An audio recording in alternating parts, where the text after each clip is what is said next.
Hello, everybody, and welcome to another episode of the Resurrected Winner Is You podcast. If this is your first time listening, think of us as your friendly neighbourhood video game book club. We pick a game, scurry off, play it before coming back to have a deep dive discussion and talk ins, outs, ups and downs, and hopefully offer a little bit of light entertainment along the way. At least Alex will. Whether you've played the game alongside us in anticipation of the podcast, whether you've played the game before, or even if the game's nestled comfortably into your pile of shame, there will be something here for you. So rest assured we have you covered this week, ladies and gentlemen.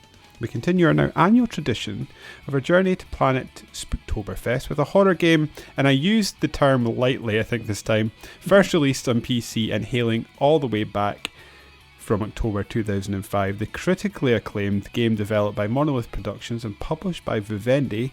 That's right folks, today we are talking F.E.A.R, F.E.A.R, First Encounter Assault Recon. And while you nip off to the fridge for that beer, Coke or bottle of wine to get before you get settled in, you can match ear to voice. My name is David, and sitting 88 miles across from me is Alex. How you doing today, buddy?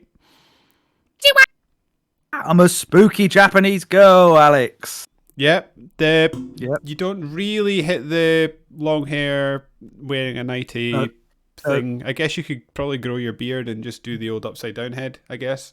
If I could swoop it over my head and do like a beard level comb over, that'd be amazing. That. How am I? Well, this has happened to me again. Oh yeah. This is Hell on Shirts this time. I absolutely love the Evil Dead, man. Like the movies, the TV show, not so much the game that we played about a year ago or something. Oh yeah, I've forgotten all about that. What a terrible waste of time. Don't remember. Just leave it forgotten. So we both had a gym session before this podcast recording took place. I finished up a quick run with 20 minutes on an exercise bike. And this has happened to me before, but never to this extent, where I don't know what happened or why this happens, but I'm assuming that with 20 minutes of being sat there, potentially my shorts and or boxers rode up during the process that I didn't notice.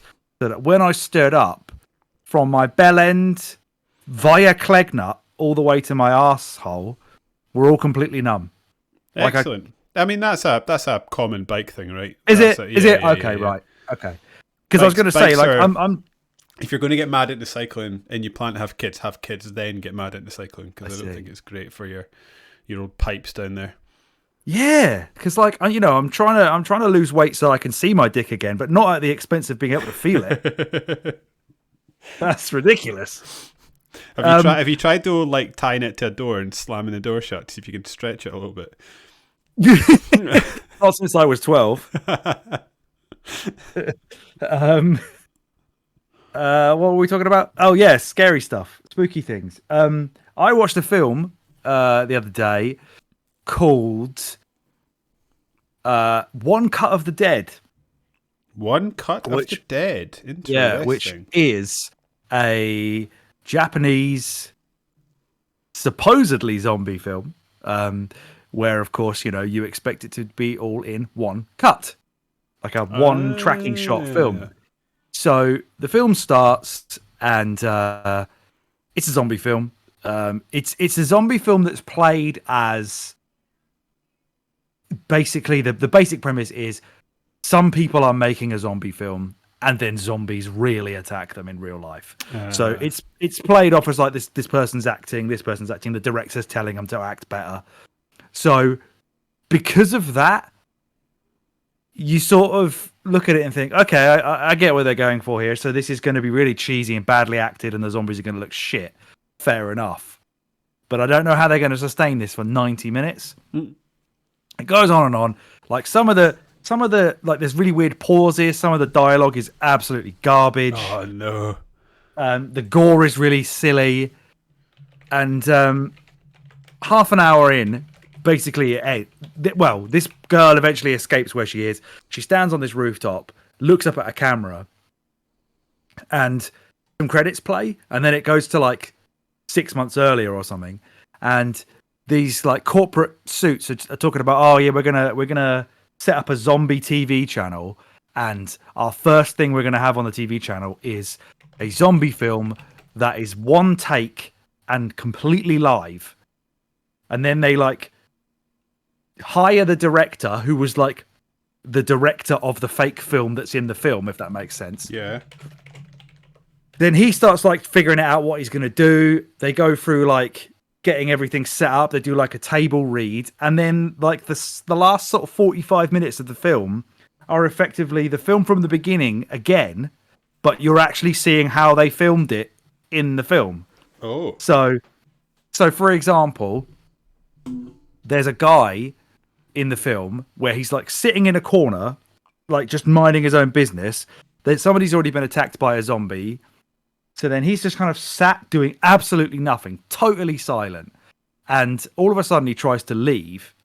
And the real director of the film, who's also playing the director of the film in the film, is like, what the fuck are you doing? Where are you going? And the guy's like, he's like, just what?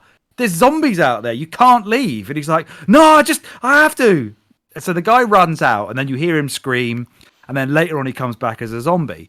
But during the table read, that actor says something like, oh, have you made sure that did you read my email about the type of water that I can have? Because I can't drink hard water. It has to be soft, because otherwise I get really bad diarrhea. His water gets swapped over. He drinks the hard water. So then when you're actually seeing them making this film, the guy is sitting there, his guts are going absolutely fucking rancid on him. He's just like trying to not shit his pants. So when he's trying to leave in the film, he's actually trying to go for a shit. But in the film, at the beginning, it looks like he's just an idiot who's trying to get out. So then they show how it works. And through all of this, like you can see cameramen running around. Like if someone gets their head chopped off, you can see like an assistant like throwing a plastic head through a door. And it's so clever the way they do it. But this guy, so then he's running outside, he's going for a shit, but he has to come back as a zombie later, as happens in the film. And it turns out that the way that they did that is they had to do his makeup while he was like down shitting in a bush. So this woman's like having to paint zombie makeup on him while he's taking a shit. Amazing. And it just explains all the pauses. Like there'll be people holding up things, like just pause for a second and make something up. And then that explains why the dialogue was so shit and why they were making things up. It blew my mind. It was so cleverly done. And it's not any of it is a zombie film, really. It's like a fake one. Remind me again, what's it called? One Cut of the Dead. Really charming, really clever, really funny. What's it on? I had it on Blu-ray. I don't know if it's on anything streaming-wise. You could probably find it somewhere. Yeah, see what it's on. That's way better than my one. My equivalent is. I was going to say you must have watched a spooky film as well. No, I haven't actually. I've been trying to do horror and failing miserably. I started reading a horror book and it was awful. So I am trying to be better at. For some reason, when it comes to books, I feel a compulsion to finish books when I start them. So like, if I start playing a game and I hate it, I'll be like, I'm gone. This is for a podcast, and you force your way through it. Like, no, I'm not saying that game. For some reason, I start a book and I'm like, oh, I've got to read it, and then I hate it, and then I stop reading, and then it just ends up sitting. So I'm trying to get better at it. So I read like the first 100 pages. Like, this is not working for me. Thankfully, my friend Joel had already been. We had sort of decided between us. So like, we both want a horror book, so we'd sort of let's get that one and we'll read it. And he finished it. I was like, just spoil it for me. I was like, oh, thank God you spoiled it for me, because it is just awful. Did he tell you to read it? Yeah, he's got a bad hit rate of recommending books, I'll be honest, mate. Do you know what he does? If he's listening to this, I hate him for this. He keeps recommending me book series that the author gets like writer's block and can't finish. It's the worst thing you can ever do, a human being, is say, read this, it's really good. Oh, by the way, it's never going to get finished. So yeah, thanks. Thanks for Game of Throning me, Joel. You absolute clown. Yeah. Yeah, that's it. But I guess my only recommendation is there's a movie called Attack of the Herbals that you can watch on YouTube that is set in my old hometown of Gurdon. No way. Yeah, it's a zombie movie about there's this like Nazis, because of course it's Nazis, are are like they're developing like super soldiers slash zombies, and they're feeding this herbal tea to prisoners of war that turns them into zombies, and they lose the crate, and it sort of drifts off to sea and washes up on my hometown, village, Gurdon's shore, and they find the crate and start drinking the tea, and the whole village starts turning into zombies. So there you go. Attack of the Herbals, if you want something funny to watch. Aberdeen's got history for zombie stuff, right? Because World War Z was part of that was filmed in Aberdeen. I think it was Glasgow. It's where the undead go for acting jobs or something. Is it Aberdeen? Something like that. Something about the granite up there fits the apocalyptic aesthetic. There's enough seagulls up here that sometimes it feels like an apocalypse. Genuinely, I've never seen seagulls the size of what you get up in the northeast. I saw one sitting on like a fish. There's like beside the big shopping centre, Union Square. That was there when you were here, right? Just built it when I was there. There's like a fish factory where they process fish that's coming in to the harbour that's right next to it, and I saw a seagull sitting on top of like a stack of fish crates, and honestly it was bigger than a Jack Russell. It was absolutely ginormous. Good lord. It was humongous, that thing. So yeah, if you want to see big seagulls that'll steal your cheese toasties and ice creams and chippies out your hand, come up here. Yeah, I can vouch for that. Aberdeen seagulls don't fuck around. They don't. Nuclear seagulls. Yes.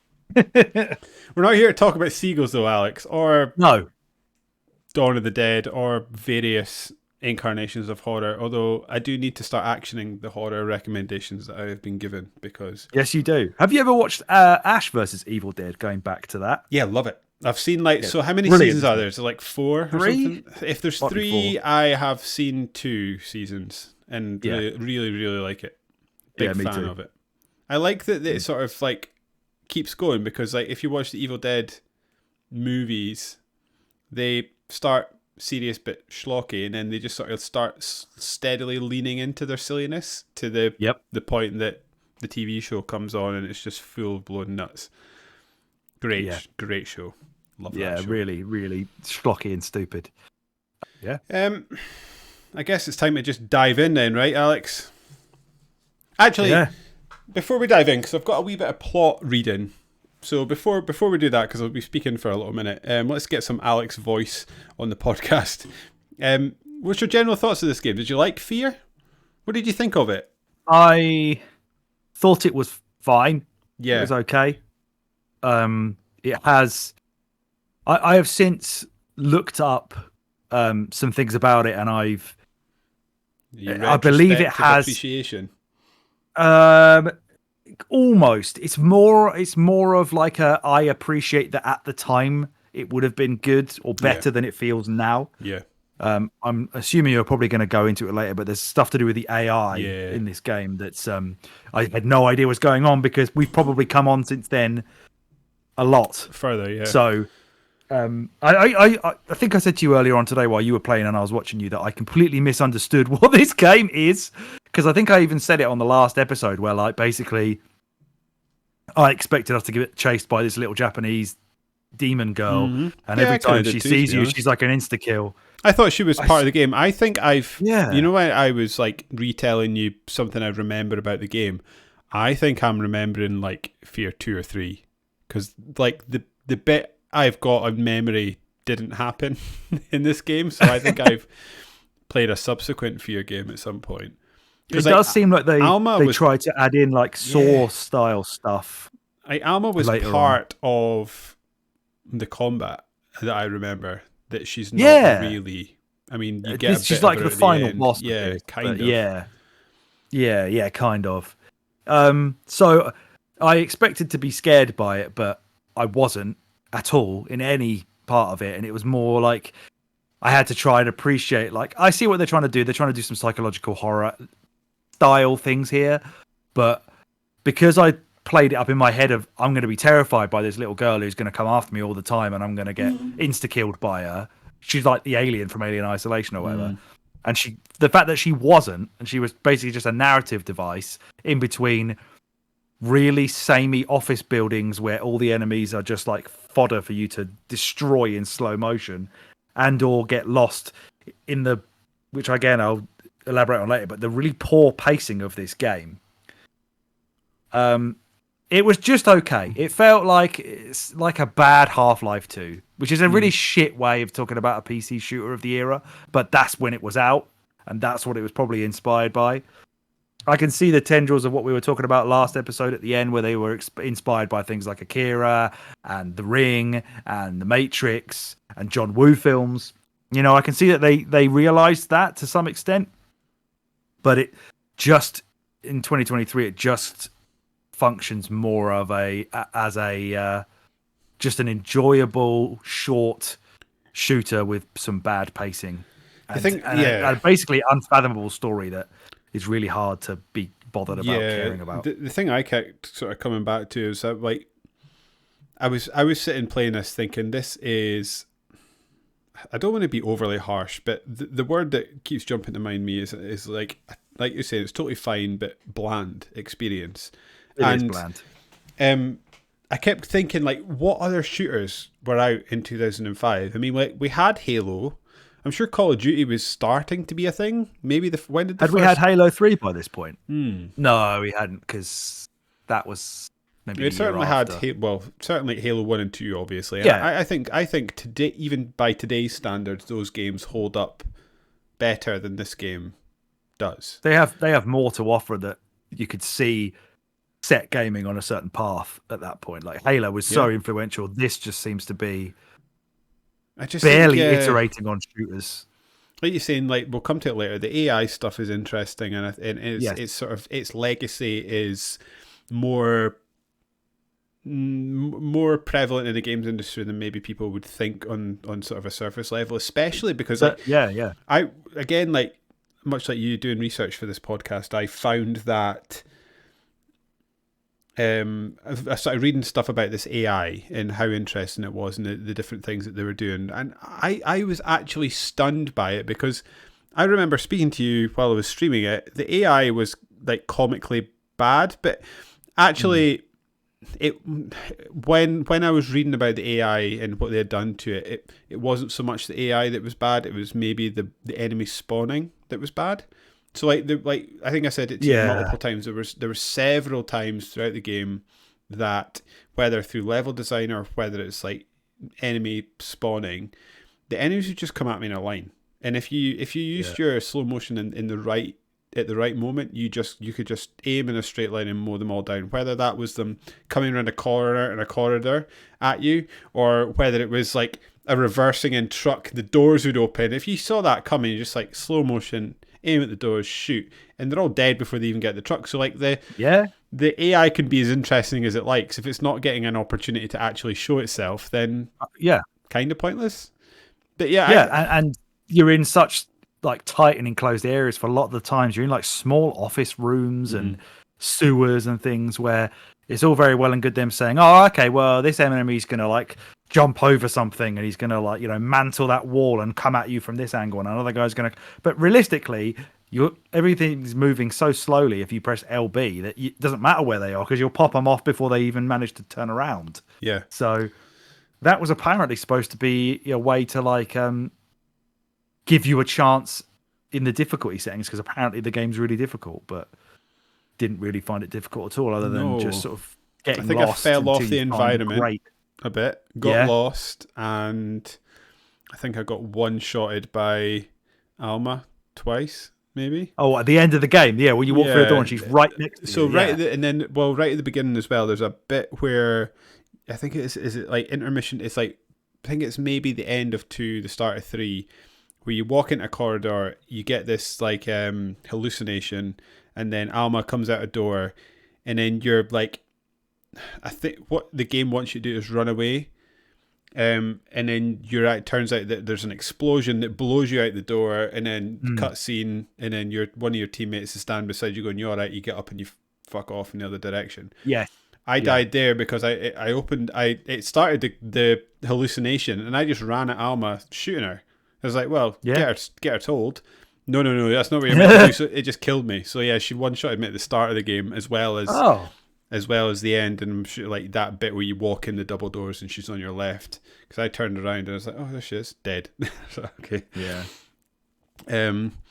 Let's do the plot, because I need some explaining of that. I think that's going to be my most speaking part. So let's get that out of the way, and then we can sort of move on with discussing the game as a whole. Because I was designing these notes, and I was like, I quite like what Alex does in terms of like when you're doing the notes and things, and you talk about peek behind the curtain, listeners.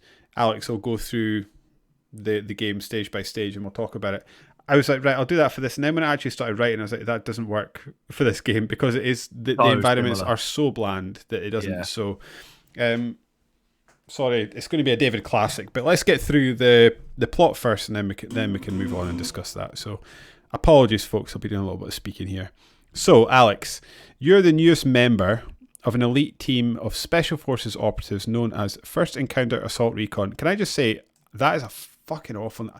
Assault Recon. I feel like the two different disciplines, right? They do not go together. Assault is obviously assaulting an area, you're attacking it. Recon, you're sort of just checking it out. You can't assault recon, right? You should have already recon before you assault. Yeah, that's the point of recon. Yes, exactly. So the definition of recon. Yeah, so like first encounter, the recon is part of the first encounter. It's a stupid fucking name, right? Okay, let's just establish that before we move on. Anyway, it's known collectively as F.E.A.R. You were selected for F.E.A.R because of your superhuman reflexes, moving so fast that the naked eye can barely track your movements. However, you have yet to prove yourself in combat. You've just been standing doing karate. just been making everybody's lunch really quickly before they realised that you're a runner for the F.E.A.R organisation.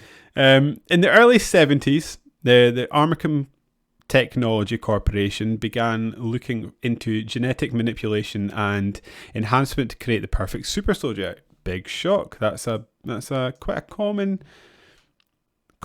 trope in sci-fi in like sci-fi of that era. I mean, like Stranger Things, isn't it? Yeah, I was thinking even Master Chief as well. Akira, obviously, as I said earlier on. We just started watching this show called Dark on Netflix that seems to be following something like that as well. Dark? That could be wrong. We've only watched 2 episodes. Yeah. I need to put a pin in that and come back to that, because I may want to get involved in what this show is. It sounds good. Sorry, I'm moving my laptop. Yeah, it's got like a ridiculous rating on Rotten Tomatoes and all this kind of stuff. It's like 99% or something. It's crazy. Awesome. Anyway, but yeah, that is a very worn trope, isn't it? The super soldier creation. It is, yeah. Crisis, I think, as well. Yes, great shout. The project was codenamed Icarus and sought to create a genetically superior super soldier, as I've just said. At the same time, another project was developed under Harlan Wade to create a psychic soldier capable of issuing commands and orders to soldiers via psychic communication. Both of the projects were soon merged and developed together by Harlan Wade and other members of the Armicum research staff. Chosen as the host for the project was Harlan Wade's own daughter, Alma. That's harsh. Alma had shown extreme sensitivity to the thoughts of others, most specifically negative emotions that emanated from others. She was also chosen because Wade did not think that genetics alone were enough to guarantee psychic ability. To ensure the offspring was psychically capable, sorry, I'm going to get this mixed up a lot, it must gestate inside the womb of another powerful psychic. Thus, at age 8, Alma became a part of Project Origin. Enter the Perseus Project. Perseus is the codename for the Department of Defense project known to create psychic commander that can control cloned super soldiers from a safe location, thus allowing for unprecedented coordination of forces and resulting in an almost unstoppable military force, which is kind of how the game starts. Armicum won the DoD contract to develop the Perseus project, and it was incorporated into their already existing Origin project. With the DoD financing, Armicum began developing their first prototype for the Perseus project. At the age of 14, the first prototype was implanted in Alma. At the age of 15, she gave birth to the first prototype, the antagonist of the story, which is the guy eating some humans at the start of the game, which I don't really think they deliver on or explain too much, unless we're going to get there. The first prototype though physically active, did not possess the requisite psychic strength to control an army of soldiers. Soon after the first prototype was born, the second prototype was implanted. The second prototype, named Paxton Fettel, proved to be far more superior in psychic ability, who is actually the guy we encounter. Yes. And he was chosen to lead Origin. The first was returned to the original course of the Icarus project and was developed into most capable soldier possible, hint hint nudge nudge, due to the genetic breeding and extensive training. The second prototype's psychic abilities were honed to the utmost peak of psychic control, such that he could control hundreds of soldiers at once. The Perseus project was promptly deemed a success, leading to the Synchronicity event and the Vault. After being chosen for the Origin project, it was decided that Alma be stored somewhere so that no outside events, physical or psychic, could affect the development of the prototypes. She was stored in a secret facility deep underground, bought from the Department of Defense by Armicum in the 50s. The facility housed a top secret chamber known as the Vault, in which Armicum stored Alma in a chemically induced coma. Though she showed no visible signs of life or activity, her psychic abilities were still undiminished, apparently. When Fettel was only 7, Alma linked telepathically with him in what the Armicum research staff referred to as the Synchronicity event. Alma controlled Fettel telepathically and became extremely violent, killing several employees before being subdued. Sorry, Alma did or Fettel did? So Alma did through Fettel. So Alma took control of Fettel.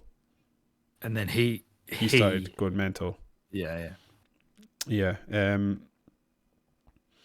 Armicum, as a result, after this Synchronicity event, Armicum shut down the Perseus project for fear that Alma's violence might reach through Fettel to the mindless clone soldiers he controlled. The situation remained static for years until Genevieve Artistide attempted to reopen the vault for reasons unknown. The intrusion awakened Alma and she became violent again, killing all the people sent down to the vault. With Alma awakened again, she was once more able to link telepathically with Fettel. All makes sense so far. Shortly after the reopening of the vault, Alma was able to release Fettel from his containment cell at the Armicum facility. Fettel soon linked to the clone soldiers that had been created as part of the Perseus project and succeeded to begin with the mission that Alma had given him to kill everyone who had taken part in the Origin project. The first victim was Chuck Hayberger, one of the scientists who had done the groundbreaking research on the Icarus project. Fettel tortured him for information about who else had been part of the Origin and where they could be found. This prompted Fettel to attack the South River wastewater treatment plant, where another of the Origin scientists, Bill Moody, was attempting to cover up some of the collateral damage, namely the pollution in the water caused by the Armicum facility where the vault was located. Once Moody was taken care of, Fettel and his troops moved to the main Armicum HQ, where they easily overpowered the security and began to systematically eliminate each and every Armicum employee who was unlucky enough to be at work that day. The main target, however, was Harlan Wade, the progenitor of Origin and the focus of Alma's immense hatred. Fettel sought to glean from Wade the information pertaining to the location of the vault so that he could set Alma free. Wade escaped, however, and proceeded to the Armicum facility where the vault was held and with the intention of shutting it down permanently. Fettel was able to extract the information from Alice Wade, who we meet running around, refusing to get in helicopters instead, who had been captured during the hostile takeover at Armicum headquarters. Fettel quickly moved to take control of the secret Armicum facility where the vault is located, which is part of the industrial compound containing a secret military base purchased from the government in the 50s. Full loop is now complete. Fettel made it into the vault but was killed by the first prototype of the Origin project before he could free Alma. Harlan was killed by Alma before he could shut down the facility, and the first prototype resorted to detonating the reactor core, resulting in a massive chain reaction that destroyed the vault and leveled much of the surrounding area. After the credits roll, it's revealed that the entirety of the Armicum incident was set in motion by Genevieve Artistide with the purpose of testing the first prototype of the Origin project, the F.E.A.R operative who single-handedly defeated Fettel and his personal army. Turns out that you are the first prototype. Yes, you by are the end of the Alma's game. son, effectively. Yes. The Did game you see as well does not that do a good job of explaining any of that. no, because that's actually really fucking awesome. Yeah, Like, it's like a really cool interesting, film. right? Yeah. Did you see that in one of the DLCs they basically just make it so that Vettel's not actually dead and then he comes back? Does he? And then I'm pretty sure something to do with the licensing of the series when it got transferred over to like Warner Brothers or whatever, they basically said none of it is canon. They fucked it all off. Yeah, Vivendi. They basically they ended up in the situation where they sold the company, and was that when they became Activision Blizzard? I think that I'm trying to remember now, but who they sold, is that right? Is that who ended up buying the company? I'm now blanking. Because I remember from the Simpsons one, that was Vivendi as well, and then they became Activision Blizzard in some sort of merger with. Basically, at some point, the developers moved to a different. They got bought by a different publisher, and the two publishers had an ongoing legal battle, and it resulted that someone owned the IP to the game, and the other people basically owned the rights to market in the game. So, Monolith said that they were going to continue to make games in the universe, but unlinked to the IP. So that would be why they did that. Yeah, because it was originally the sequel. They actually didn't they put like a vote out or something, like a fan vote competition, and it was they named it Project Origin, and then they got the F.E.A.R license back somehow and called it F.E.A.R 2 Project Origin. Yeah. I mean, as we said, it's a cool story. Poorly delivered. It's just very poorly delivered. But it's poorly delivered, but also, like, I don't know whether it's obviously worth criticism and worth commenting on, but it's also very of the day, in which like this story is largely told through in the same way BioShock does a lot of its story, finding stuff in the ground, pressing X, and then listening to a tape recorder, voicemails on phones. Some of them when it's like, oh, you have 3 messages. It's like, are you really giving me 3 bits of exposition dump I'd have to just stand still listen to? Fuck I assume off. you did the same as me then, because I would go up, see it was blinking, press X, and I was like, then it was immediately just fucked off. Yeah, I was like, hopefully I can carry on hearing this if I keep playing the game, because I'm not going to stand still. And then same with the radios, where they were like reporting on what I'd done, I used to like melee them and break it. I don't know why I was doing that. I'm doing a podcast about this. I should listen to what the story is, but I'd rather just punch a radio and not listen to it. Absolutely. There was one moment I was walking around and I could hear because I like talking about this. Actually, it's probably worth talking about it now. The sound design is, I don't know why absolute piss. It's bad, but is it bad because of the age of the game, or is it bad? Like, I'm trying to work out. Like, I encountered a lot of like jittery bugs, like physics bugs, and getting stuck in the environment. I had a couple of hard crashes. Is that because of the 360 emulate? Like, I don't think we said this, but we played the Xbox version, the Xbox 360 version.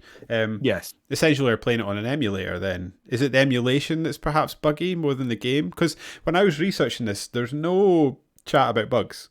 But I didn't get any crashes, but I got a lot of glitches rather than bugs, like you're saying, in terms of... So I find... Well, actually, I did get lots of times when enemies disappeared and I was getting shot by invisible people that were not on screen. I was often getting followed about by like guns glitching through the environment, so it'd be like clicking and clacking everywhere I went, because it was like... Oh, that's great fun. Stuck to me, just like getting dragged through the environment.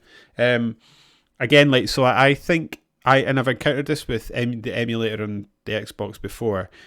The emulated games do not like quick resume, and I can almost guarantee, in my experience, I can, with an 80% accuracy, guarantee a hard crash, and it's always after a quick resume. So whenever I start an emulated like 360 ROG Xbox game, I always quit the game, restart it, and then start from the checkpoint, and that seems to solve it.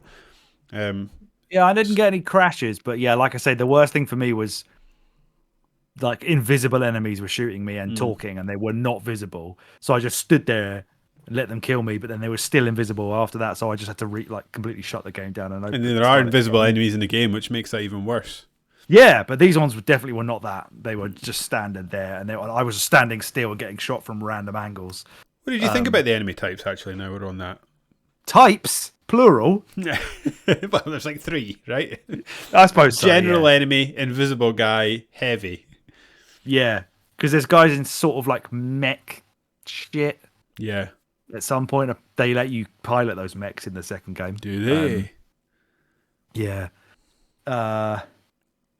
They're just supposed to be. I swear they're just supposed to be mostly fodder for you to have fun, because it is fun. As I said to you when you were playing, the ragdoll physics in this game combined with the slow mo, really good fun. Like, made me laugh a lot. Subsequently, just because I was talking about like the nail gun that I was really liking, did you discover that subsequently? Because you were seem to be surprised. I had been using it, but I never noticed that I was pinning anyone to the wall. Right, okay. Yeah, I was more interested by just like walking up on someone, you look at them, they've just got like a massive spike through their shoulder and they're like stuck to a wall. I wish that was more obvious, because I didn't notice that. I was more concerned by the slow-mo shotgun that was making them literally disappear off the screen. That was great as well. They would just go, and then there'd be blood splatters everywhere, but there would be like, you wouldn't see them die. It's almost like they just clicked out of existence from a shotgun shot, and then their blood was all that was left. It was very, very funny. You had a great one earlier where you shot a guy into the air and he got caught, I guess, by his Apple Watch or whatever they had back in those days.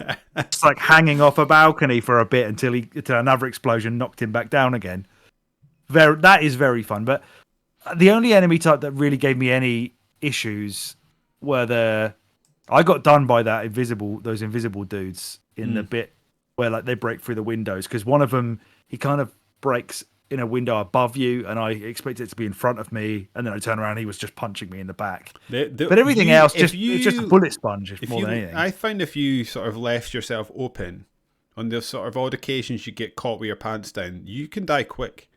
You can die quick, yeah, you're right. He's not got a great... The armor especially does basically nothing. You'd find 100 armor would go in a matter of seconds, and then, there was just so many plentiful amounts of medkits everywhere.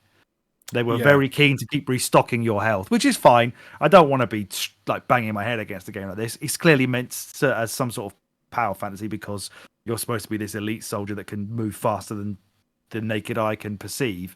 So that's fair enough. But the most issues I had with the bigger enemies later on was they were just a bit of a bullet sponge, and I'd have to keep hold of the rocket launcher or the heavy cannon or something.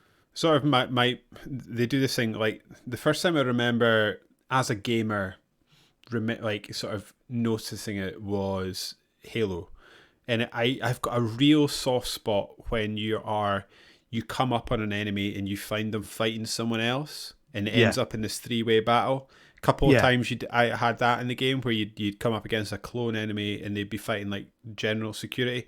I just love when games do that. It just I don't know why. It just makes you feel like you're part of something else, doesn't it? Yeah, it makes the world feel more organic. Yeah, but I'm trying not to say it, 'cause I feel like, the word I always use in a podcast, I'm avoiding using it. I did enjoy when you had that earlier on. There was like one of those big kind of like mech things fighting a load of guys, and you destroyed the mech thing for him, and then the guy immediately turned and started shooting you again. You're like, I just saved your life, you prick. That was funny. What was the really funny thing that I said you had to keep hold of and talk about? Oh, yeah, the beginning of the game. It's right at the beginning of the game. So, like, it's the start of the second one where they drop you off at the water treatment facility, and they, like, drop you off, and you like, it's obviously, your first encounter assault recon, so you're like the first man on the ground. You're the first man there. You appear in an attack helicopter, slide down the rope, and you're like, let's go, let's take the enemy by surprise, and you immediately encounter just a locked gate that you've got to wander off and try and unlock. Just fly me like 10 yards further over the gate, and then we can just move on with our lives. Yeah, such a stupid bit of the game. really weird. And that all comes back to the pacing that I was talking about earlier. And I think I realized, or I had some sort of like existential epiphany, that I don't know necessarily what good pacing actually is. It can't be relentless action, because would be bollocks. You want to be thankful of the downtime. Yeah. You want to feel like sort of metaphorically out of breath, so you can sort of take stock, get yourself in control again. And to me, like, really good pacing is when they take that sort of breather away from you just before you're ready for it. Yeah. And to me, like, BioShock was always really, really good at that. Like, you'd finish a fight against a big daddy and a bunch of enemies, and you'd feel like you just, like, you got through that by the seat of your pants. And then you'd have a time to take like 4 breaths, your heart rate would like half, and then someone else would come at you again, and you just never felt quite safe. Yeah, I agree with you. The pacing's off. Sorry, I'll let you finish your train of thought. Yeah, because in this game, you would have... It felt like some of the action, which is clearly the best part of the game, was actually quite seldom. And more of the time I felt was spent just walking through empty corridors or office rooms or whatever, just trying to find like a grate to smash or a ledge to just jump off or something really thin to walk over. And as you just said a really good point there of good pacing is so that you can like almost like take respite in the downtime because you need to. You shouldn't be frustrated by the downtime and want it to be over, which is what I felt too many times. Like, somebody just come and try and shoot me, for fuck's sake. This is really boring. And then they didn't really do anything to deliver story in those moments either. It was a lot of the time just going through quiet corridors. There's no enemies, you're just getting lost. Yeah. Nothing interesting to look at. No story progression. Aside from, a blinking phone light again. Here's a fat guy. Or, you know, they occasionally got it right, where they're like, right, let's try and fuck with you a little bit. And, you're going to go to this weird psychic universe that Alma's created for you and see some messed up stuff that you don't quite understand. Or, what's the guy's name? Fettel. He's going to start chatting in your ear some garbage to try and spook you out. But more often than not, I just felt like it was kind of like original Doom, where I'm fucking lost. There's no enemies left. I don't know where to go. And I just end up going round and round and round in circles. And I suppose some people will say, that's good. That's proper old school game design where there's no objective arrow pointing you to the direction you need to go. There's no mini map or whatever. Fair enough.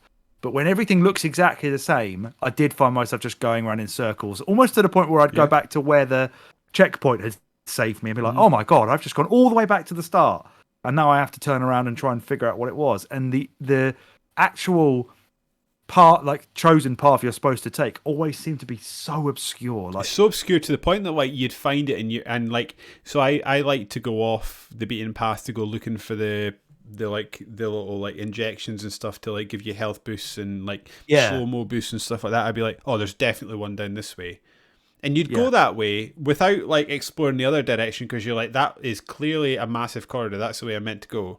And then it would just like cut you off because you've gone the way you were supposed to go. And I'm like, I can't decide if I like that or not. I kind of respect its fuckery, but like...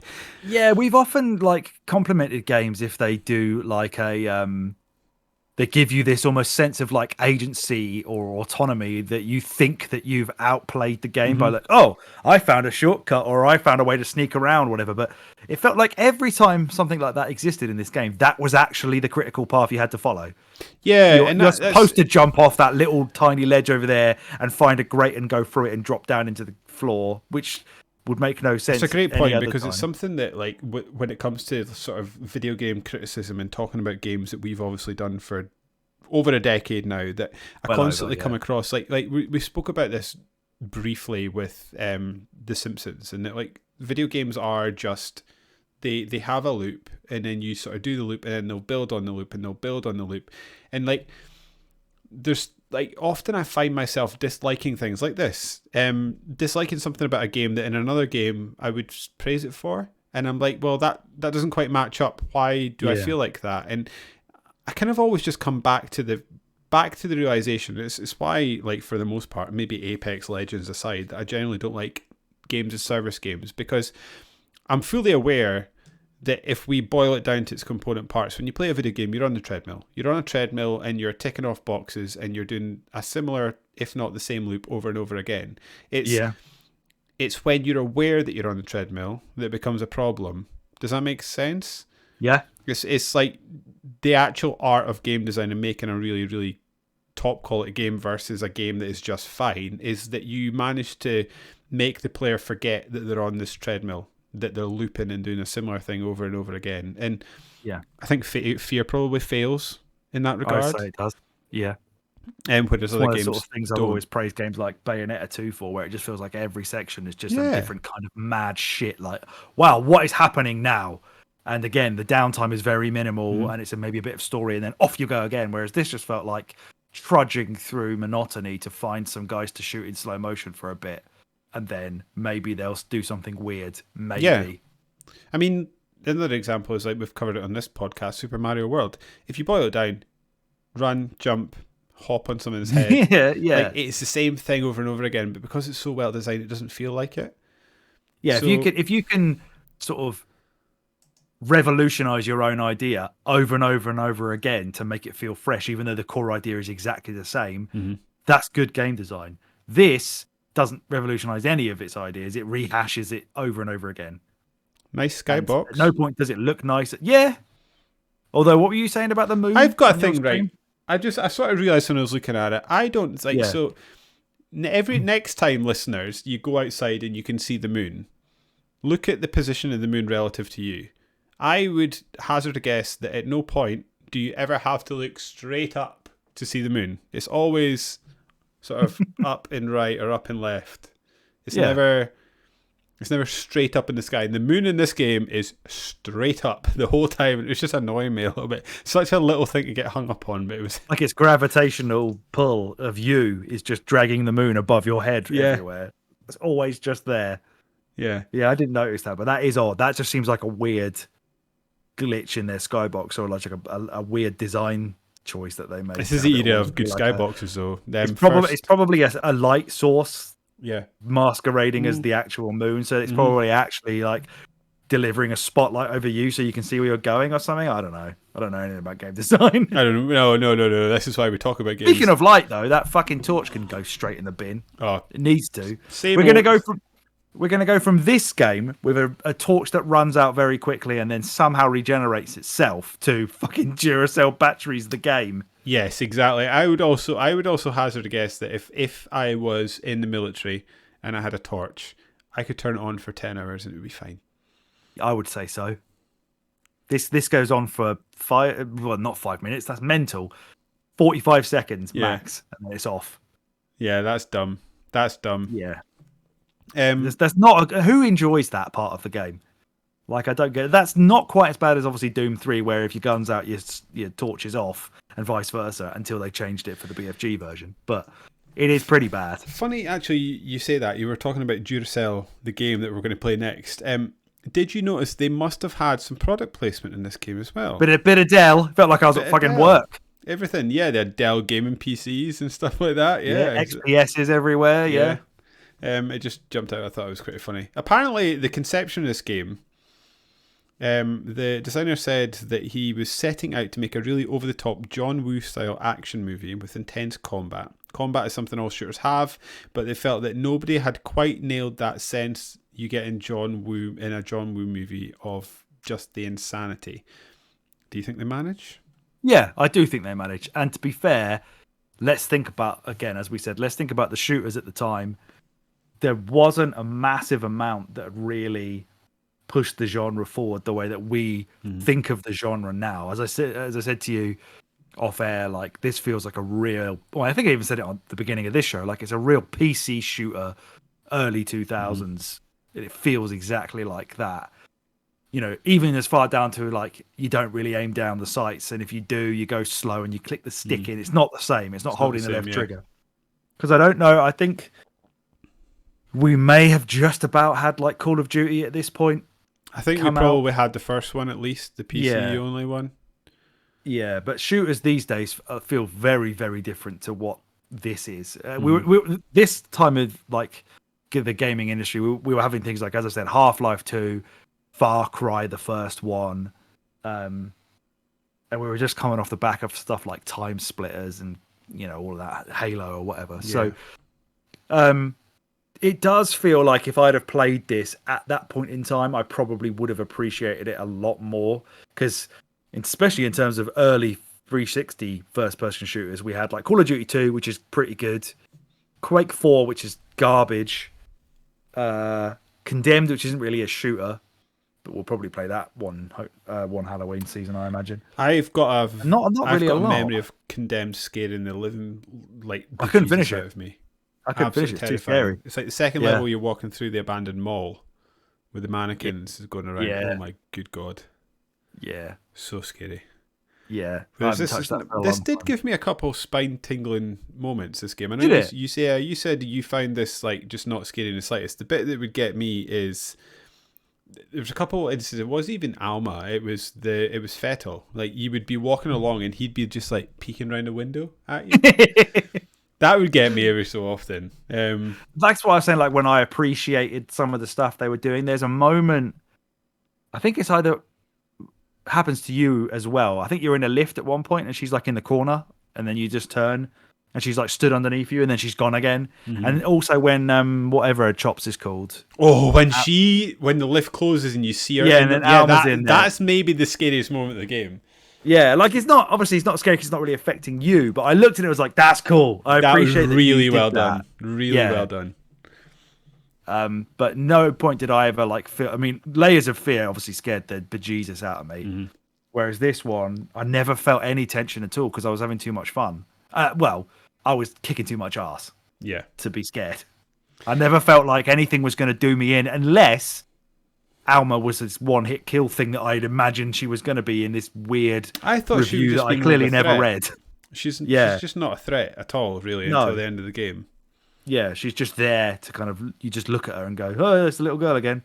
But it's not creepy actually, if she does nothing. This is the thing is, I also think like towards the end of the game when it starts going like it starts off as like a sort of a regular shooter and it will like every like hour it will drip in a bit of this so-called psychological horror. In the last like 40 minutes of the game, it goes wild and just like starts chucking stuff in left and right. And I actually thought that was some of the strongest parts of the game. Yeah, I agree. Towards the end, where it was just like throwing stuff at you, and you'd be like, you could go around a corner and you find yourself in a completely different environment. And like the quick loading and stuff that game was able to do was actually pretty good for its time. Let's face it, no SSDs back in 2005. Yeah. Let's chat about the AI. So I'll do a wee paragraph to read to you, and then we can have a chat about how we actually found it once the rubber hit the road. Because I think I spoke about it before, saying that like the AI is really interesting, but my experience of it tended not to be like this. I we'll come back to it. I got some of the flanking and things like that, but it was few and far between. Anyway, F.E.A.R. F.E.A.R's artificial intelligence allows hostile NPCs an unusually large range of action. Enemies can duck to travel under crawl spaces, jump through windows, vault over railings, climb ladders, push over large objects to create cover, all in reaction to what the player does during any given moment. Various opponents may also act as a team, taking back routes to flank the player, using suppressive fire, taking cover, and often falling back under fire, alerting one another as to the player's location, and giving one another orders which may or may not be followed. The game achieves this by using what was at the time technology monolith. They had been working on it through like various different games, but they sort of like finalized it, tied a bow on it, and packaged it up when it came to F.E.A.R, known as GOAP, GOAP, which stands for Goals Orientated Action Planning. And like I say, F.E.A.R was the first game to use this properly. Essentially, this gives the enemies a list of options that they can choose. Like, this is very complicated, and this is the David like footnotes, so apologies if this is too rubbish, but essentially this gives the enemies a list of options that they can choose from when interacting with the player to make them appear more intelligent. This would be things like attempting to flank the player, avoiding areas where other enemies have died.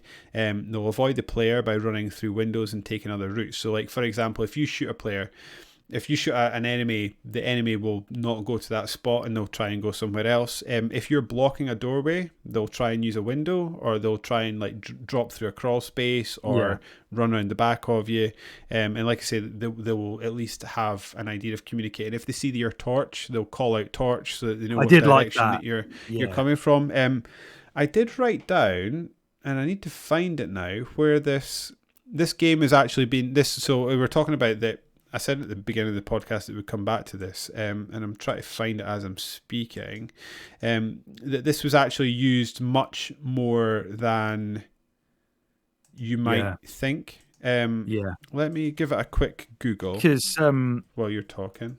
Yeah, because watched the documentary about the F.E.A.R series in preparation for this, and it was interesting that they kind of basically said that this was such an innovation at the time because previous enemy AI would basically have a goal, and it would like sort of rigorously stick to that goal through its programming of I am going to, and it would still be doing things like flank or whatever, but it would be rooted to do that as a command. Whereas this, as David's just said, apparently gives the AI a list of things they can do, and they can change what they can have their own agency over which one of those goals it's going to follow, and it can change those goals on the fly, which again in practice didn't manifest in ways that I found noticeable, but it probably was happening. But I'm slowing everything down and making everything an absolute frantic war zone to the point where I don't know if I actually even let them do a lot of that. They probably were.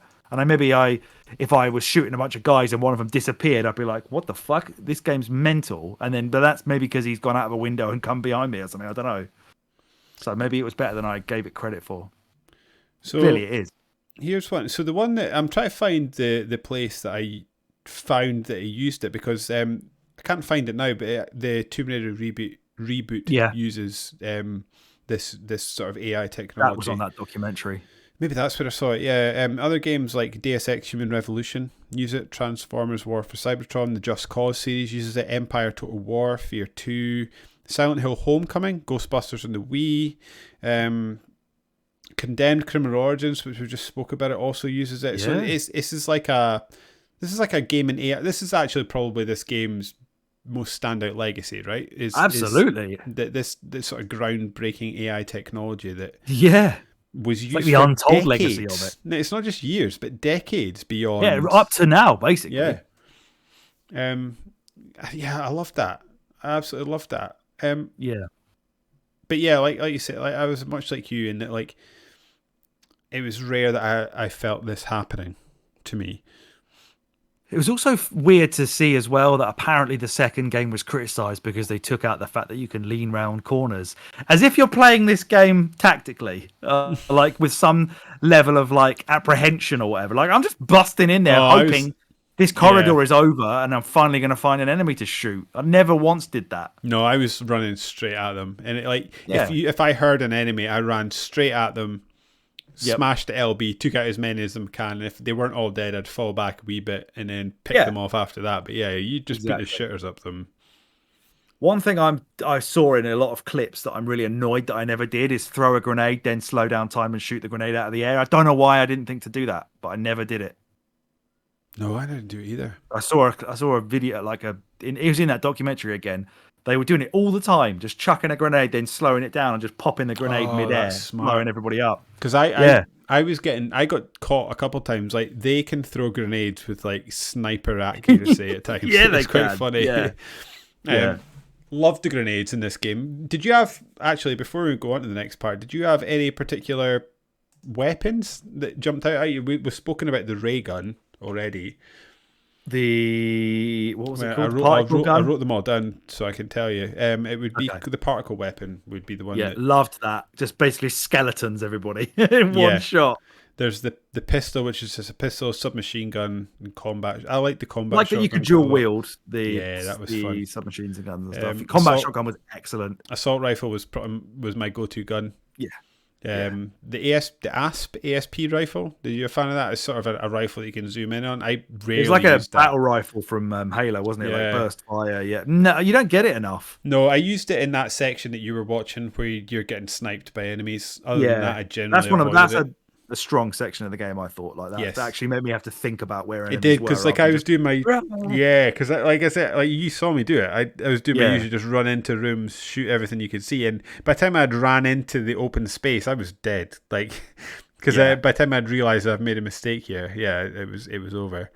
It was. I mean, that's a dark section as well. I mean, the whole thing is pretty dark, but I don't know if you could see it better on your screen, but when I was watching your stream, sometimes you were shooting stuff I couldn't even see on the stream. I was like, it was ever so he's got better eyesight than me, or he's got the brightness up on his TV that's not coming through on the stream, because I don't know how he's seeing half of these dudes. It was ever so slightly better. I did find though that there were sometimes you'd walk up to a corridor and it would just be a black square, and you turn your torch on and there'd be more corridor down to the right. And it was brutal with the sort of like there wasn't much. It was black. Or it was light. There was no or Yeah. there wasn't so much in between. The What else penetrator was is the sort of nail gun thing that I was a big fan Yeah, I of. didn't use that very often. I assumed that would do something against like armor piercing, but that's not what it was. It was penetrating skin and pinning him to a wall. Yeah, but I did So I find that I misunderstood what it was. tended to just sort of carry it around with me and save it for big guys. Yeah. I liked it the odd occasion that the game let you use a turret gun against people. That was fun. Oh, from the camera. Well, Yeah. yeah, it's like in the ceiling, isn't it? Mm-hmm. Yeah, I like those bits as well. Yeah, Because because it's a sort of early to mid noughties FPS. It has to have a turret section in it. Of course. They all do. There's the rocket launcher, which is pretty good. Sort of the spiral Triple one. like 3-burst rocket launcher. That was and then the repeating cannon, which is probably my Brilliant. favorite gun in the game. yeah, just liquidized fools. Oh, it was so good. It was so Yeah. good. Anyway, I've added this section in because you had mentioned it a couple of times, but I've got a wee bit of audio chat to give you, and then you can have your 1-2 punch on what you thought about it, because I know you've got some feelings on the audio. So this is according to the game's designers, in keeping with the F.E.A.R's tonal influences, the sound design and music were designed in the style of Japanese horror films, particularly their tendency to produce tension from ambient sound. The audio That was fine. Yeah, that part of it was fine. The audio engineers use inexpensive equipment, no shit, Yeah, they did. to create crude sound effects, employing methods such as dragging metal across different surfaces and recording pump sounds. Composer Nathan Grigg says the sound design sometimes the absence of sound is the best sound. The blank spaces are some of the most disturbing parts of the game. They allow the players to fill the space, which lets their imagination create their own personal horror. In relation to the music, Grigg acknowledges that sound and music blurred a little bit. He wanted the score to be more cerebral and tailored towards each individual event, pointing out that sometimes the music is used to ratchet up the tension and toy with players. It will build to a terrifying crescendo before cutting out without a corresponding event, only to later have the silence shattered by Alma when the players least expect it. How did you find the audio design in this game, Alex? Oh, piss poor. I quite like the idea that they apparently did this sort of like DIY sound design of like making things out of household items or whatever, but I thought the music was so goofy and weird. Maybe if I was to watch like an old Japanese horror movie or like Ring or whatever, maybe the music is like that in there. Yeah. But it was weirdly like quiet, and it did feel really low budget as well. And none of it felt like it was like tense. I'd expect it to be sort of more an orchestral soundtrack. But it wasn't that. Yeah, like even when the music was shooting for tension, it often missed the mark. It's so more like clang, clang, clang, clang, clang, and you'd be walking through an area and there'd be like one guy still alive, and you're like, something's meant to be happening here. I have no idea what. I'm just walking through empty corridors, and the game's like, clang, clang, clang, clang. I was like, all right, okay. Yeah. Just sort of really weird choice. I did not get that. Like, sometimes I remember thinking, like, oh, thank fuck the music stopped and they're just making an ambient, like, because I'll just prefer that. Because at least that is trying to be tense, whereas everything else just felt like it broke the immersion of horror and just became really wacky. Yeah. It was like weird surface music. It was so odd. We also sort of mentioned it before as well, but like the odd sound design, and I don't think we mentioned this specifically, but like, and this could be a thing that is about like modern headsets versus emulation. Oh, and stuff yeah. like that. But like the walking of your, like, the player's footsteps were like 10 yards off to my left. Yeah. So like you'd be walking around thinking, oh, there's someone here. And for a few times I was like, there's someone in this area. Where are they? It was just me walking around.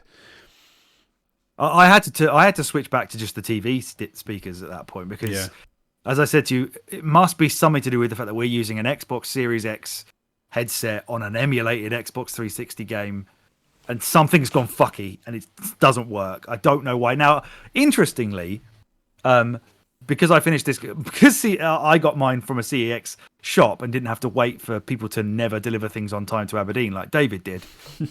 I finished this and started playing L.A. Noire, the Xbox One version, on my Series X. And I'd been playing it through the TV speakers like all day, and then my daughter was asleep, so I popped the headset on, and Cole Phelps, I think the main character that you play, his voice suddenly had a horrific echo over it, where it sounded like there was 4 versions of him talking at once. And no one else had that. And luckily, I found a thing on Reddit that said you had to go into the Xbox settings and turn the sound to mono to stop it doing that. So I don't know if that was the same thing that was happening to F.E.A.R. Probably not. But I'm almost willing to try it one more time and just see. But you're right. There was something, and I'm so glad you had it as well, where it does sound like there's someone behind you all the time. Yeah. And it was just off-putting and made me constantly think there's something behind me, which is not deliberate. Is something's gone wrong in the playing this game on the Series X with a headset? There's something weird about it. We've touched on sound design shit. Yeah, we've touched on this for the most part. But I think it's probably this is just a chance to sort of clear up anything we've maybe missed. The gameplay, it's obviously a first-person shooter. Main mechanics center around the sort of standard running gun gameplay that we've spoken about. I think like there's a weird amount of platform in this game that I wasn't expecting, where you have to jump over like unexpected pipes and things like that. But then I guess the USP of this game really is the slow-mo. And for the most part, it's pretty good. Works. I think the only thing I would say is perhaps the bullet usage is slightly off. I felt that when I was in slow-mo, I was churning through my bullets more quickly than I was. So like, let's say like when you're not in slow-mo, and I'm pulling these numbers at my ass, but like when I wasn't in slow-mo, it would take like 4 bullets to kill an enemy. When I was in slow-mo, it would take like 6 to 8. It just felt a little bit off.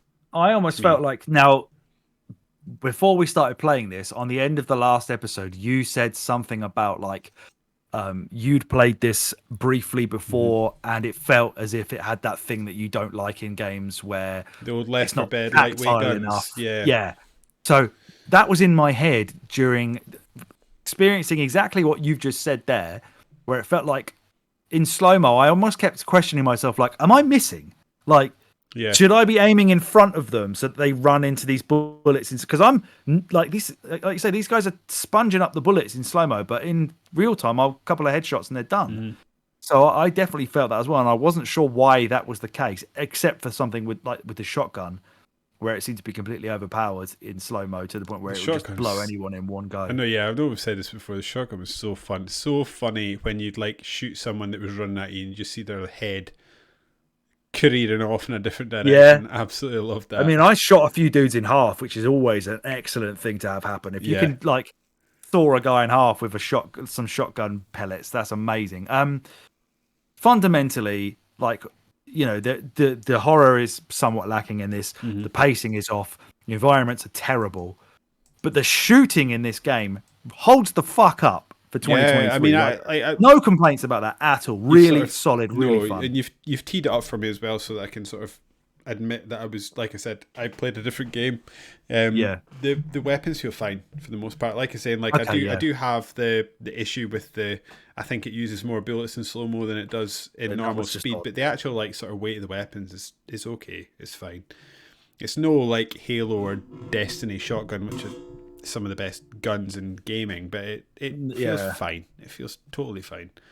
Do you think maybe if you're in slow motion and you're shooting the dude, do you think maybe we're just being impatient and they are going to die if they're not moving very slowly? And if you let go, they would have died the same time they would in normal speed. But we're expecting, because you're holding it down and time's going slower, you're like, we should be dead. But maybe the bullets haven't actually registered because it's going so slow. I don't know. It's possible, but I think the ragdoll effects / the animation of the character was quite clear once you had killed them.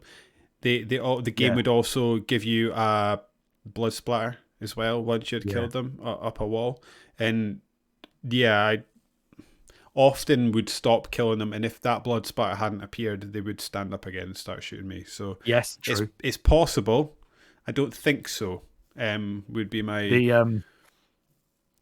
the ragdoll that you were just talking about there to show you when you've killed somebody. Obviously hilarious, but sometimes the enemies would ragdoll so much that you would have like a flying corpse upside down when you're trying to aim at the guy behind, because you're in slow motion. You're like, come on, drop out of the way.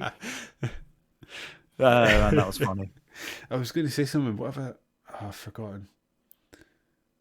No, if it comes back to me, I'll shout it out. Got a wee bit to say about the atmosphere and sort of what inspired this game. Okay, yeah. Interested to hear what you think about how they delivered and whether you can see what they're shooting for. So my question for F.E.A.R is a psychological, or is built as a psychological horror game and was specifically influenced by Japanese horror, and apparently draws from films such as Hideo Naka's Ringu, which is The Ring, which came out in 1998. I thought that was a 2000s movie. Totally blew my mind American when I was one looking. Right, okay, that'll be why. The Pang Brothers movie The Eye, which came out in 2002. Takashi Shimizu's movie Ju-On, which is The Grudge, basically. The Grudge is part of the Ju-On series, I think. Right, okay. And Nakata's Dark Water. Hubbard also cites Ringu and The Eye, as well as, I've said that, Akira from 1988. Have you seen Akira? No, I have not. We need to rectify that at some point. Okay. You need to watch Akira. Something called Memento Mori, which I assumed was maybe where the movie Memento came from that I'd watched, but it's nothing like this. Something called Cairo as well, and again the novel that The Ring was based on, called Ringu. Hubbard said that his goal with F.E.A.R's horror elements was to achieve a subtle and cerebral type of dread, emphasizing suspense and the shadows, believing that scares always work best when you're not expecting it. I think we're probably in agreement that we didn't feel his subtle and cerebral type of dread. No, the scares weren't there, I'm afraid, Hubbardy. But I do see a lot of his pulls in terms of like The Ring, in terms of how she's. I mean, it's on the nose, isn't it? It's how the character's designed, right? Yeah. It's not a subtle thing. I like his taste in films. I could be friends with the guy. What's the Akira draw then? Because I thought Akira was just some kid in a motorbike. There is Akira on a motorbike, but basically his friend becomes part of a government experiment and has telekinetic powers and goes mad. So that is definitely there. I think there's a lot of Akira in Stranger Things as well, like influence from that. So The Grudge, that part of Akira is same old, same as The Ring idea. Yeah. Well, you just have to see it.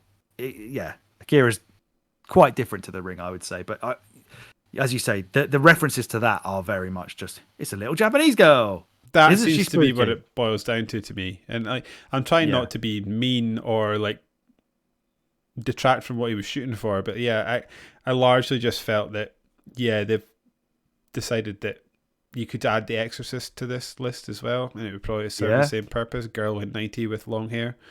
Yeah. She just never felt like a threat. Like I've genuinely been more scared by the one in the film than the one that could actually do something to the character I'm controlling, and because she never did. She was just there as like scene dressing to sort of remind you that we're trying to go for a horror aesthetic too. Anyway, enjoy your shotgun that blows people into pieces. I kind of wonder if I missed stuff because I was reading through the guide in preparation for this podcast on GameFAQs, and it was like it spoke about in one section, it was like the most famous part of this game where the player climbs a ladder and Alma's standing at the top of the ladder waiting for you. I've no memory of that whatsoever. No, I don't remember that. I don't. And there's like talks about bits where you turn around and Alma's there, and I'm like, don't remember that.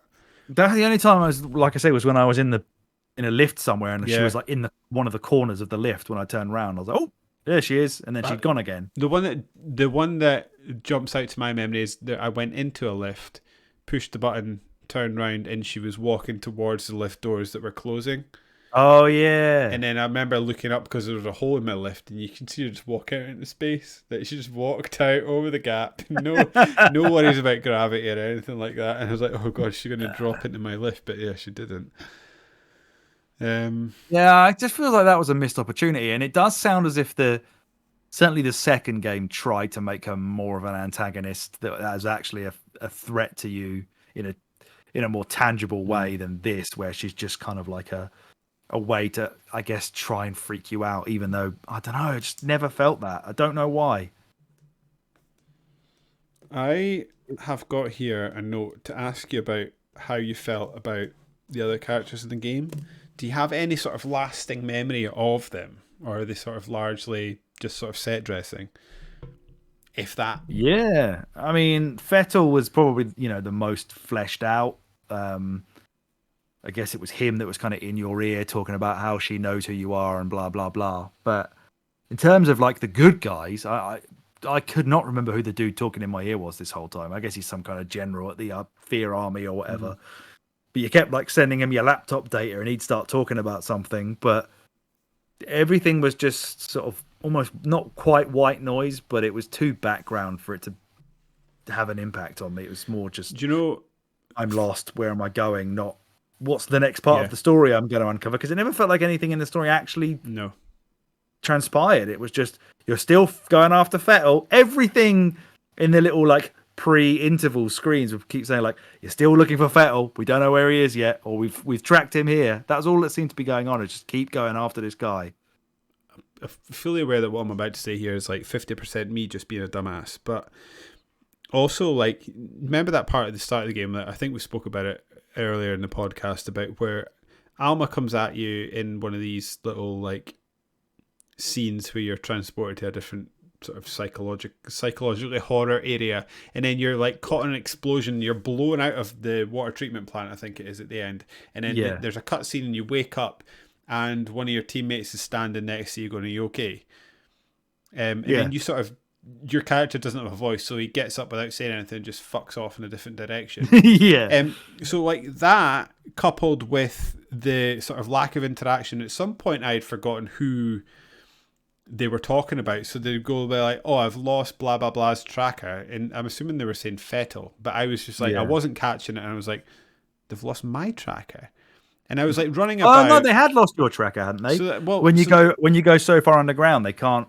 Well, so they keep saying, oh, he's moved. Oh, I'm picking up blah blah blah's tracker. How's he got there? Basically, what is what I kept hearing, and then there's a bit where you go out, you make your way all the way up this building to the roof, and then you walk out, and as you walk out, the helicopter that you're meant to be getting just like takes off and flies away. Nobody even looks in your direction, to the point that I was like, did I die in that explosion? And I was just like running about as some sort of killer ghost. Genuinely thought that for like half the game, and then they just start speaking to me. I was like, oh no, I just the game just did not do a good job of explaining to me what had happened. Can you imagine that though? Like, you get caught in an explosion, someone's like bringing you back round, you just instantly jump up and run away without saying anything to anyone, and they're just fine with it. They just ignored you just enough that I was like, am I like Sixth Sense a ghost here? Yeah, like you're not actually all right, and you're just your spirit's like, well, I'm all right. So turns out you died at the start of the game, and Alma's actually, you're like sitting in this like half spirit world, like limbo, where you can like interact with the living world and kill them with your guns, or it's all in Alma's mind or something. Yeah, I think I've just written a better story, mate. Was there also a moment where there was a chopper that you're supposed to be getting on, and then it explodes? Oh yeah, there's that girl. She's like, you're like, oh, we'll take you on a chopper. And she's like, I don't want to be on a chopper. And they're like, it's fine. And then the chopper explodes, so she just runs away. And then she gets. But then the second one immediately comes up behind it anyway. So it's all right. They got a backup. Oh, you've gone. Oh, she's away. Yeah. And then you're like, oh, if you hurry, you can catch her when you're like right back down the bottom. And he literally goes, she's still here, we can catch her. And you open a door and she just drives out. Oh yeah, in the car park. Yeah. Just nopes the hell out of that. Oh, that was great. There is some like funny, like the characters, obviously this is like Xbox 360 area, but everyone is dead behind the eyes. Yeah. The mouth syncing is hilarious. There was a bit that had me creasing at the end, where there's like the sort of guy that looks like Jim Gordon who's walking around. He shoots the fat guy. Yeah, and there's a bit where you like come up on him. He's on a big screen speaking to you, and he's just got like no lips. And he's just speaking to you, just with his teeth clattering up and down. Absolutely, you just reminded me of that bloody fat guy that sucks, especially when he's like that bit where he's trying to climb through some vent and he's too fat to get through it. I didn't watch him for a bit. It's a total dick to you the whole game. and then all of a sudden he gives you like a little dying speech to be like, "Oh, Him getting reroute the shot power to the door." is Oh, do I have? so good.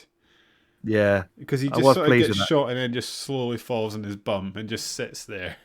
and I really wanted to finish him off. I thought I'm going to do him at least do him a favor, and also rid myself of having to look at him and be annoyed by him. And it wouldn't let me shoot him. I was really annoyed by that. He makes you divert power to other areas a few times. I feel like that's like some sort of nerd joke because he's a big nerd. Some sort of Star Trek influence, like just like divert power to the deflector shield. Yeah, he was a big time waster. That guy. The game would have been half the length if he don't keep fucking shutting doors on us all the time. I've got a couple bits of trivia, but he is in one of them. Did you read his belt? No. Yeah. So when you stand and look at him, he's got RTFM written on his belt buckle. Right. So I googled it, and apparently it means read the fucking manual. Oh, okay. Nice. So he has a little dig on you. Are you aware of any of the sort of trans media that surrounded this game at the time? No, but I'm sure some of it might have been actually quite good. If so it's like there's comics or whatever. The two sort of big ones is there's something called Panics, which was let me have a look at it. There's something called Panics, and then they did an Alma comic as well. So let me just find it and tell you a little bit about these things. Yeah, so Panics, it was spelled like fear, PANICS with all the dots. In the lead up to the game's release in October 2005, episodes were released on the online of a comedy miniseries created by Rooster Teeth and distributed by B Scene Communications. Panics apparently stands for People Acting Normal in Crazy Ass Situations.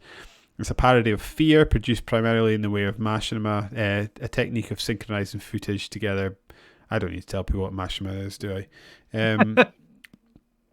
So Vivendi's senior brand manager said that with F.E.A.R they knew that they had a very special title combining a cutting edge FPS engine and a spine tingling storyline. We like the idea of creating a human-fired machinima series that would entertain fans and showcase the spectacular visuals, character animations offered within the game. The miniseries apparently consists of 5 episodes, each running between 3 and 4 minutes. 4 episodes were released in the weeks prior to the game's launch. This is just listing the episodes, with a 5th episode, episode 0, set moments before Enter Frank, was included with F.E.A.R. Oh, sorry, another episode was included with the director's cut edition.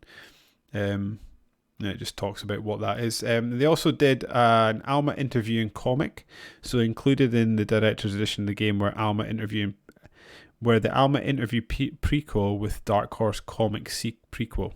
That's exactly what it says. Alma interview prequel and the Dark Horse comic prequel. Alma interview is a series of 4 snippets from an interview between ATC employee Dr. Green and 7-year-old Alma in the lead up to her being placed in the Project Origin, which seems pretty cool. Yeah. I'm sort of interested in this Rooster Teeth. It's odd that they went for a comedy series in the lead up when you're doing a psychological horror game. Yeah, unless it was like a way to bait and switch everybody and make them not realize what the game was. I don't know, but there's no... Yeah, when you said comedy, I was surprised by that. Yeah. Overall thoughts of the game. How do you sit in the John Carpenter scale, Alex? I was about to say maybe it's like a bang on 7 out of 10, but I don't think it is. I think it's worse than that. It's all right. It's fine. It's a 6. It's 6 for me, I think. Yeah. Because like 6. I think what it does, in terms of what it does well, in terms of the AI, the sort of groundwork it lays for the AI, you're right. In terms of, like, it looks pretty bad by today's standards, but in 2005, it probably looked pretty good, to be honest. The skybox, like I say, is the moon annoys me, but it's a really high-res skybox. The loading, again, it could be an Xbox thing. I think it probably is. But, like, moving you around from area to area was pretty slick. Alma looks good, I think, for the most part. Yeah, I think it's a 6. Is it above average? If average is 5, is it above average game? Probably. I would say, yeah. Sort of like the actual rubber hitting the road, complete package. I think probably just tips up slightly above average because, like I say, the AI stuff and like the fun that it has. I think like it's a the level design is inoffensive but bland.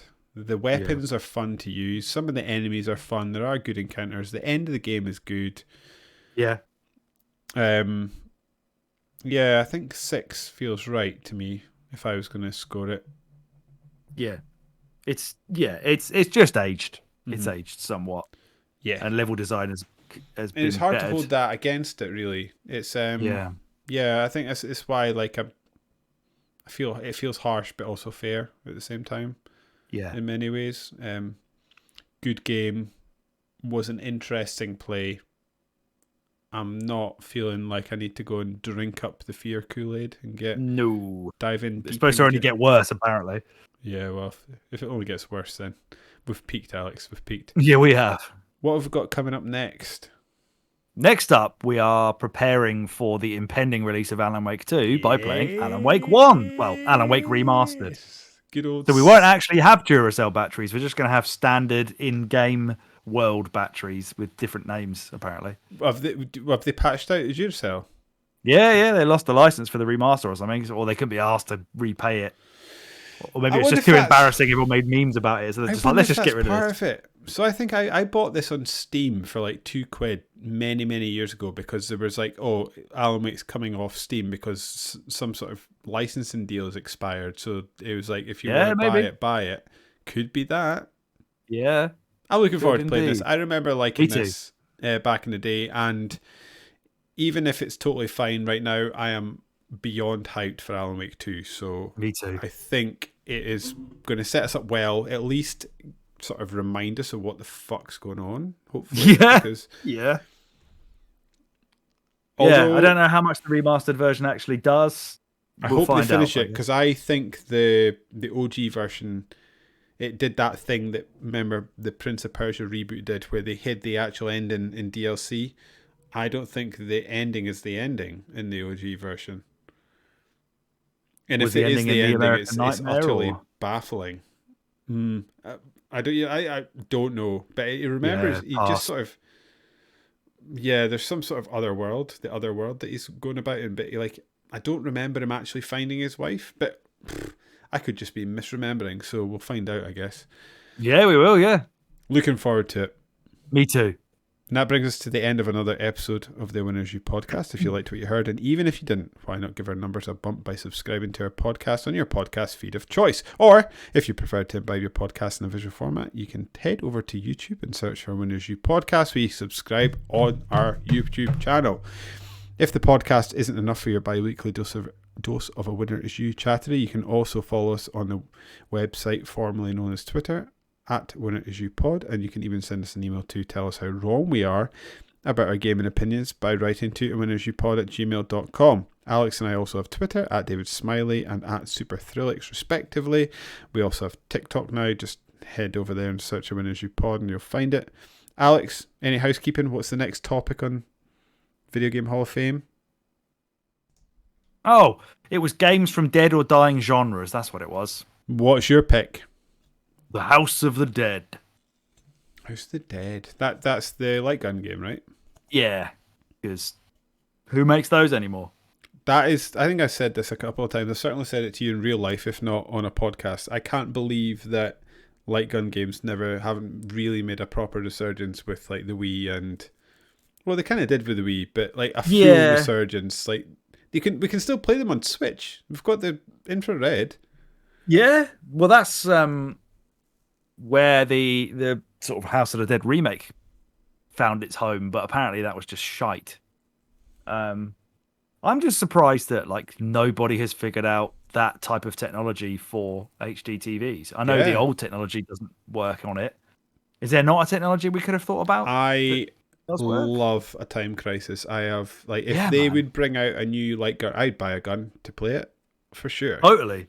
I love a light gun. Point Blank, Time Crisis. Was it Evil? There's there's a zombie one. I'm blank. Oh, it's House of the Dead. It is House of the Dead.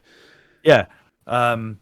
Virtua Cop's good. Yeah. Silent Scope was good. Even the PlayStation 1 Die Hard on the Die Hard trilogy, the light gun game they had in there was quite good fun. Apparently, there's a Jurassic Park one as well. And a Excellent. Terminator one. I was on like the Mega Drive. We played a Luigi's Love a Mansion Light one one in Leeds. We did, with the actual like little Yeah. vacuum cleaner thing, yeah. Poltergust or whatever it's called. Yeah, I love a lot. That if I was to ever like splash out on an arcade cabinet, I feel like I'd get a light gun game of some kind. What else have people suggested? I feel like this is a great fun. I'm going to go to bed thinking about this now. The other genres we were kind of talking about were things like point and click adventures. Point and click, someone yeah. did like Monkey Island. Yeah, fine. What else did he say? Were types of genre? I mean, extreme sports games. Yeah, like Tony Hawk style games. Even though they did Tony Hawk, they also did that remake, Downward Hill. Ubisoft did that one. It was like loads of different extreme sports games. What's that called? Oh yeah, Like the squirrel suit and stuff like that.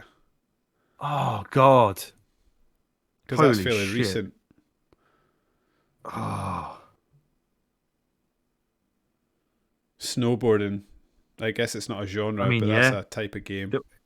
That probably speaks to the lack of popularity that sport has got in the mainstream again now. What else did he say? Extreme sports. FMV games, stuff like Night Trap, text adventures. Even FMV cutscenes. Like remember, Command and Conquer had that girl that used to go out. Who used to be in Hollyoaks and used to go out with Cristiano Ronaldo, Gem Atkinson. What? Gem Atkinson's in our Command and Conquer. She went out with Cristiano Ronaldo? Yeah, sure she did briefly. Jesus Christ. Surely, I think that game was called Steep. Steep, yeah, you've nailed that. Yeah. Yeah. Because I just didn't want to pay 70 quid for it. Yeah, fuck that. What else did he say? Vehicular combat. Yeah, like Vigilante 7 and 8. Yeah, Twisted Metal, WWE Crush Hour. Crush Hour, yeah. He said peripheral-based rhythm games, obviously. I mean, peripheral games in general. They can get better. Fast-paced 3D deathmatch shooters, like Quake Arena, Turok Rage Wars, Unreal Tournament. Did Doom not bring them back? Doom 2016? I guess it's kind of came back and died again. Yeah. Probably the multiplayer specific bit, yeah, I guess that's probably, like Quake, probably still is the peak for that. Yeah, There's and then lots of fast-paced FPS, but maybe not so much multiplayer. Exactly, yeah. He was saying apparently the MMORPG's kind of on its way out, and it's more of a MOBA scene these days. But Destiny now, isn't it? Yeah, so we had Streets of Rage. What's that like? That's a dying genre. I would say beat 'em ups are less dying nowadays purely because of the indie scene. I mean, you could say the indie scene revives it. I guess will never niche. Let anything yeah, die. They're probably niche now. But you just had that Turtles one come out, Shredder's Revenge. Streets of Rage 4 came out like a couple of years ago. It was quite good. And there's tons of indie beat 'em ups like Scott Pilgrim and the fucking that Mother Russia Bleeds or whatever it was that you were into. Is there any games like Super Meat Boy anymore? I remember I'm a big fan of those. I mean, 3D platformers I probably could have used. Yeah. Not really a lot of them. Other than Mario, there's nothing else that's really rivaling him anymore. Kart racers, mate. They're dead. Other than, I guess that Disney one's floating about these days. Disney. Didn't they just do that shitty Chocobo one as well? Did they? Oh my god. Yeah. Mario Kart's just won that war. No one can come close. I mean, they did redo Crash like Team Racing, didn't they? So I don't know. And the Sonic one has tried to chug along, but yeah, again, there's not a lot of those, which is a shame because I love a kart racer. I do too. It's peaked. But yeah, there's that coming up, and then after that, we're going to do a Halloween one on there. We're going to do horror games for that coming up soon as well. Fun. Yeah. And on that bombshell, I've been David, he has been Alex, and we have been Winner Shoe, and I'm out. Keep gaming.